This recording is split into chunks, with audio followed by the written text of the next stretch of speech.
So in this episode, we are going to watch Angie slurp her drink. No, but really what we're going to talk about is the stress monster. And it's this all-consuming thing that just creeps up. And when you don't think it's there, the big hairy stress it's monster. right behind your back. It's like in those horror movies where it's like there's unsuspecting and it's like looming right behind them. Eyes get large because you can feel it with all your spidey senses. Yeah, just waiting to just wreck everything you're doing.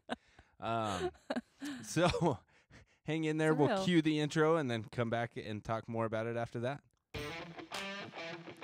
This podcast is for singers who have music in their soul and want to be in the spotlight.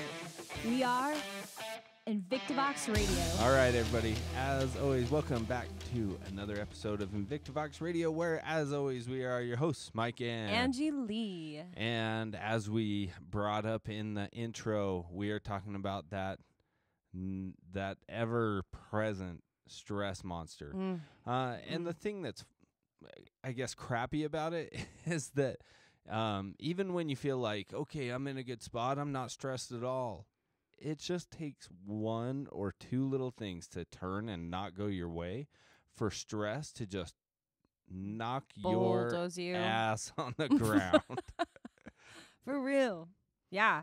I liked your analogy of the stress monster like in the horror movies. I think that is an apt description. It's always lurking. It's a creeper. And the weird thing about stress, it's always there. The weird thing about stress really is it has these I guess impacts that aren't necessarily apparent from the jump. Right? Like you just find yourself being more irritable, not wanting to do the things that you know you need to do. I think procrastination is a really big indicator of overwhelm and stress. Yeah. And a lot of times it's just like, oh, why am I not in the mood to do this? Or why am I all of a sudden eating a sleeve of cookies at a time? Why am I all of a sudden binging TikTok videos into like the wee hours of the morning? Yeah. And a lot of it just comes with stress. And there's a lot of different types of stresses, right? And a lot of different types of coping mechanisms. A lot of times we don't even realize we're coping.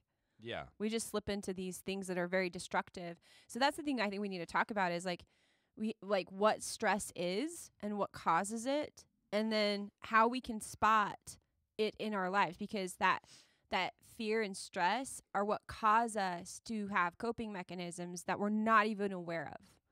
And a coping mechanism is different for everyone. It's something that we do to get dopamine hits, to distract ourselves from the pressure and the pain and the stress. And the problem with the coping mechanisms is they tend to take our focus off of the things that are actually going to get us moving forward so that we're not stressed anymore.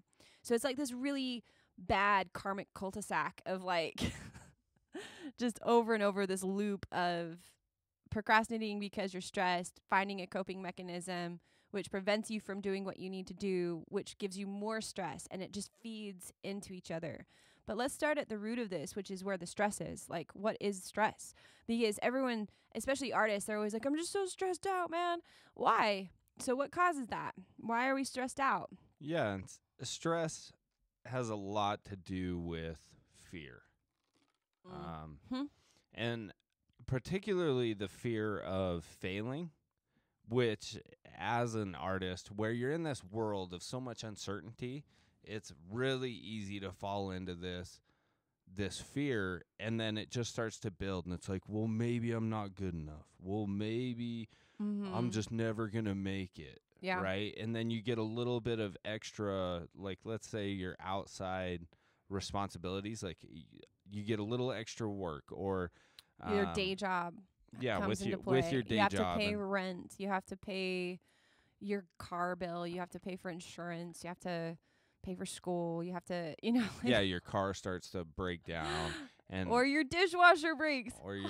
That's just happened to us. Hand wash everything, and it's just like, and it just starts to build up. Because you go, do I spend this $1,000 on a new dishwasher or my recording studio time? Like, it's a thing. Right. It's crazy. And so in that scenario, it's not necessarily like a fear of failure. It's more of, I just have all these things that are stacked up. Yeah. And the funny thing is it stacks up and you get so overwhelmed typically that you actually shut down and do nothing. That's when the procrastination hits. And because it stacks up and it feels like there's no light at the end of the tunnel, because like what you want, you set up a plan for yourself to achieve your dreams and your goals, and what you want seems so far away because there's so many roadblocks that you just do, like you just said, you just shut down. And a lot of time when we get to that place, we don't even realize that we've shut down. And that brings us to that karmic cul-de-sac thing I was talking about, where it's like you have all of these things that build up in this pressure and it really, the other thing we need to talk about is the stress, the pressure we put on ourselves. The reason we're so stressed oftentimes is because we put these big lofty dreams on ourselves. And when we're not achieving things in the way that we want, or when we have these roadblocks, then we put even more pressure on ourselves to achieve it, and we get frustrated, and it plays into that loop and that stress and that anxiety and that pain. Yeah, and a lot of that comes from expectations. Yeah, and like your dashed expectations and not being able to course correct and when things don't go your way. And it just weighs down on you, and then it puts you into that place where you're so overwhelmed, and overwhelm is a real thing, to the point where, like you said, you shut down. And then, like I said before, one of the biggest symptoms of overwhelm and stress is actually procrastination. So you're not a bad person if you're procrastinating, you're overwhelmed. Like that's such a huge epiphany I had the other day. I was like, oh my gosh, I'm just overwhelmed. And we have to unpack that and go, okay, like, why am I overwhelmed? And like you said, Mike, oftentimes it comes down to the expectations that we have for ourselves, the time frames that we give ourselves to do things, how we handle our roadblocks, how we get through those roadblocks when they come up, and all of those things. But I think this is one of those things, it's one of the biggest things that makes people give up and just quit. And it's like, yeah, I used to do it and then I gave up.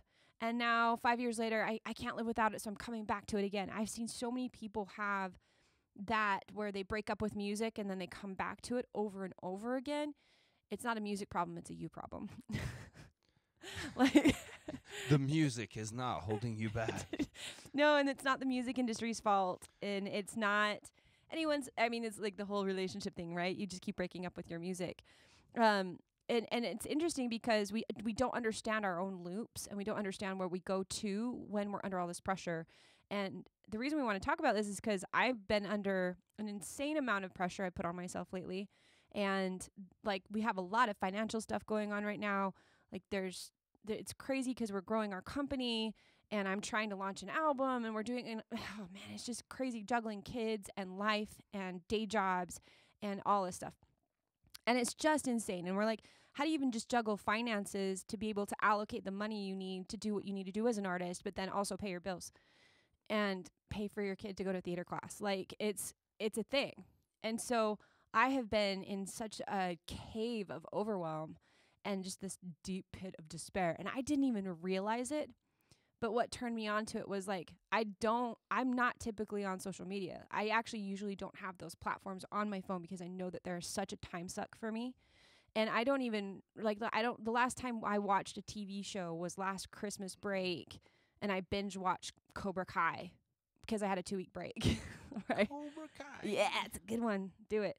But like, I noticed that I was coping. And coping for me is when our kids are to bed and Mike goes upstairs and says, okay, I'm going to bed. I'm like, I'll be right behind you. That's like the thing. That's the line of, okay, I'll see you in the morning. It's, I'll be right behind you. And then what I do is I get on my phone. I'm like, oh, I just got to check our social media, make sure everything's good for the night. I want to see what our numbers are, blah, blah, blah. And then that For You page pops up on TikTok, and it goes deep dive, right? And you just keep watching because that's what TikTok does to you. And, then I'm hungry. I got to have a snack. And, because food, specifically sugar, is a coping mechanism because it gives you dopamine and endorphins. And so I noticed this, and then I know I have an early morning. I have to get up and get my kids ready for school. I have to have energy throughout the day to build the thing that we're building right now and to do all this awesome stuff that I want to do. But do you think I have that? No, because I stayed up till 2 a.m. watching TikToks to cope. And in the moment, it felt really good. it's like, yeah, this is it right now, because I can turn it off for a second and ignore it. But the problem with that is that then you go into this mode of brainlessness and mindlessness, and you waste hours of your time and your energy, because the next day you wake up and you don't have it. Yeah, and then and it actually makes the stress worse. Right, because then you go into that guilt and shame factor. You beat and you're yourself like, up. oh, I didn't get anything done today because I was so tired, because I was so dumb last night. Yep, and it's a spiral, because then you get so even more overwhelmed, so you have to sedate yourself again that night. And it's just this horrible cycle. And maybe for you it's Netflix. You know, maybe it's Gibbies. I can't say it. I don't know if I can say that word. That sound. Maybe it's alcohol, maybe. Get real with that one. Oh, man. I mean, I don't know. It's true, Well, right? I don't know what it Everybody's is. got their way of Maybe you like handling. gummies. I don't know. But like everyone's got their way of coping and sedating. And what's interesting about it is oftentimes we don't even realize what our mode of sedation is. Like, you didn't realize, did you, that binge watching TikToks is actually a sedation? Binge watching The Office is a sedation. It's a way for you not just to waste time and have fun. It's a way for you to ignore the things that you actually need to do. Yeah, because if you sit back and look at it, those things actually aren't that fun. It's like... What things? Like watching shows and stuff. It's fun. It's it's too fun. It's fun for a little bit, but if you sit back and you're like, how much fun did I have? Once it's over, you're done. It's not. You don't take it with you. Yeah, that's what I mean. That's why it's sedation. It's the same thing with drugs. Yeah. It's the same thing with all that stuff, because like it's a fleeting thing in the moment, and it can be fun while you're doing it, but at the end of the day, it didn't help you. You come out of the fog of whatever it is you use to sedate, and you still have to face everything. Yeah. And that's why it's such a cyclical thing, because it like you said, the beast just feeds itself. That scary stress monster just keeps getting fatter and fatter. Yeah. Because you just keep feeding it, and every time you sedate, you feed it. Well, every time you don't do something on your checklist, you feed it. Yeah, and there's so many forms of it. Oh, Really, so it bad. takes so many shapes. It's like this shape shifting. Like 1 minute, it's like this big hairy beast, and the next minute, it's like this snake that's like sneaking up on you. I'm a snake. But like another place where you see this is people don't know where to start, or they don't know the next move to take. Yeah, they So have they all get- these goals, but they don't know what to do next, so they get really twisted. And so they're scared to make a move. Yeah. And so what they do is they go into research mode. I'm going to research what to do. I know. I'm completely guilty of that. And then again, you're sucked into YouTube, you're sucked into TikTok, and you spend way more the time AI is smarter than you guys. researching Gonna get you. than ever doing anything. Yeah. So if you find yourself researching for a long Mhm. period of time, and what I mean by that is there's times where you need to research something, so you should look up one specific topic. If you start to Mhm. drift outside of that and just look at mindless stuff, you're it wasting off. time and procrastinating. You are no longer researching. Yeah, it's like, my faucet is leaking. How can I fix it? And you go watch a YouTube video and you fix your faucet, and then you're out. Right. It's Like, not that's like it. it's And that not like doesn't when you're in school and it's like, okay, I got to do a research paper. Well, what's your research paper on? Abraham Lincoln. So what did you research? Well, I started with Abraham Lincoln, and then that led me to I ended up with like looking at pictures of the Tesla the truck. Declaration of Independence, and then that led me to Pilgrims, and then that led me to Elon Musk making rockets. And it's like, okay, you're not researching anymore. You're just Yeah, well, and that's not to say that there's not a time and place to do fun things. Like, if you love to watch, TikTok videos, or looking at reels, or if you're like a YouTube champion or someone who really likes to watch Cobra Kai, like, that's okay. It's not like you can't do that stuff, but allot time for it. Actually be purposeful in when you do it, and choose like, hey, I'm going to give myself this reward. Hey, on Friday nights, I'm going to binge watch this entire season of whatever show I want to watch. Like, go do it. That's okay. It's okay to do that. But what we're warning you about is notice when you fall into patterns of using it to sedate. And oftentimes we fall into them and don't realize we're in them until we're like, why am I so depressed? Why am I so anxious? Why am I not getting anything done? Why am I behind on everything I want to do? Why isn't anything working?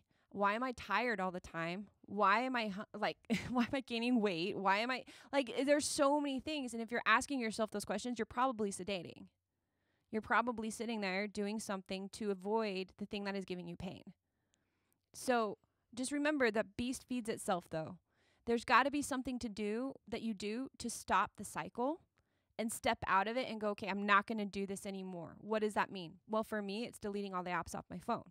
Even though I'm a business owner and I have to check up on them, it's like, fine, if I have to reinstall it every single day for 5 minutes to check things, then I'll do that. If I have to do that, that's what I'll do. And so it's setting, even you can even put time restrictions on yourself on your phone, like whatever you need to do, or go bury your stash out back. So it's hard to find. So like whatever you gotta do. So for me, it actually, and there's lots of different ways to deal with this, right? But for me, it actually, part of it has to do with subtracting things, but really what I have to do is just get focused. And add something that you need. And just go, okay, I'm just going to get 1 or 2 things done today. Yeah, okay? Actually start to achieve. Like, I'm just going to focus and just get 1 or 2 things done. I'm not trying to get everything done. I just need to start building momentum. I got to get the ball rolling, and I got to get out of this rut that I'm in. Yeah. So I'm going to start super simple and then build from there. Yeah. The other thing is if you're confused on what to do, right? You don't know where to start. If you started to have the stress monster creep up on you because you're lost, that's what you're saying? Yeah. Or like again, it comes down to I don't know what to do, so I'm going to research, or I'm just going to not do anything. Yeah. Right? So in that scenario, I'm going to avoid this pain. Take a first draft step. Yeah. And what I mean by that is like, so in math all the time, right? Me being the engineer nerd. But I would look at a math problem and be like, I have no idea how to do this. But I would take a first draft attempt. And this is something that I had to learn to do because nobody thinks about doing this with math. Meaning, I'm going to give this a go, not expecting to get the right answer. Yeah. Okay? I'm just going to wing it and see where I get to. And then partway through, I would be like, oh, okay, like that, like I'm stuck in this spot. So I know I need to just break through this one point. And that is true for a lot of things you're doing, right? Like if you're stuck in songwriting, then maybe ask somebody to give you something, but go out and at least try to write a song. Right. Try to write a melody line. Try to put together a marketing plan, whatever that might be. Take that first draft step, knowing it's not going to be right, knowing that your only goal is to actually get yourself moving, and then figure out where you're actually stuck. Right. Yeah, because until you move, you actually don't know what you're stuck on. But that's the thing, too, is like you can make a big grand plan, but if you're one of those people who makes like the big overall plan, like you can see the whole map from up on the bird's eye view, make sure that you actually go in and break things down into small, tangible steps that you can actually achieve on a daily basis. Because the thing that kills us the fastest is when we don't move at all and we feel like we keep failing. Like you have this big, huge target on your daily list of things to do and you keep not getting it. You actually get in a habit of not completing your tasks. And it's not because you can't do it. It's because maybe that step is too big. So how do we break that step down into micro steps to make it even easier for you to just win every single day? Yeah. And if you start winning your day, even if, like Mike said, it's 1 or 2 things, then, man, that shifts everything. First, delete the app or whatever it is that's causing causing you to be sedated, and then actually do something actionable that will get you where you want to go. And it doesn't have to be huge. It's just one little step at a time. But make sure, because you guys, no matter what, you're never in stagnation. Everyone always thinks it's stagnation. That there's no such thing as stagnation. You're either moving up or down, forward or backward. There's no stagnation in this life. So if you are feeling stagnant, you're moving backwards. You're moving away from where you want to be. It's way better if you can give 1% or just a little bit every single day towards what you want. If all it means is that you can get 5 minutes of practice in, if all it means is that you're going to squirrel away X amount of dollars each time you get paid, if it means that you are going to make a phone call or a text to that one person you've been wanting to collaborate with forever. It can be little things like that in the beginning, and that's what we need to start doing. That's what we want to do in the beginning, because you have to build that momentum back. And we have to find out ways that we can stop sedating and actually get small wins to project us forward. And so that's where I've been this week. I was in like such a slump and depression, thinking I was the worst artist in the world, that I'm never going to complete my project, and I really need a new dishwasher at the beginning of the week, ready to completely give up on INVICTA Vox, on myself, on everything. And now I'm here, a week later, less than a week later, and I shifted something because I deleted all the apps on my phone a couple nights ago, and now I'm more focused already. And today I was able to map out a ton of stuff that I've been procrastinating because I wasn't in that slump anymore. So it's just taking that first scary step and getting rid of the distractions so that you can do it. Still rewarding yourself with the fun stuff you love in the time that is appropriate for you to do it. It's a celebration. Like, hey, I got that step in. I'm going to go watch TikTok. Cool. Do it. Yeah. Okay, so with that, let's take it to the question of the day. And with that, I think it's, okay, where are you the most stressed right now, or what's bringing on that stress? Is it a stress monster? Which type of stress monster are you currently facing? Is it a big, tall, hairy one? Yeah. They can come in little sizes too, man. Those stress they ankle biters. They can. And that's, so are you stressed because things are just stacking up? Are you stressed because you are fearing failure and not meeting your expectations? Are you stressed because you're afraid of succeeding? There are some people who do that. Yeah. And then, or are you stressed from, what was that? Money? Yeah, like, is it money? Is it lack of resources? Lack of time, day jobs, families. What is school? stressing you out and holding you back? And then what are you doing to cope?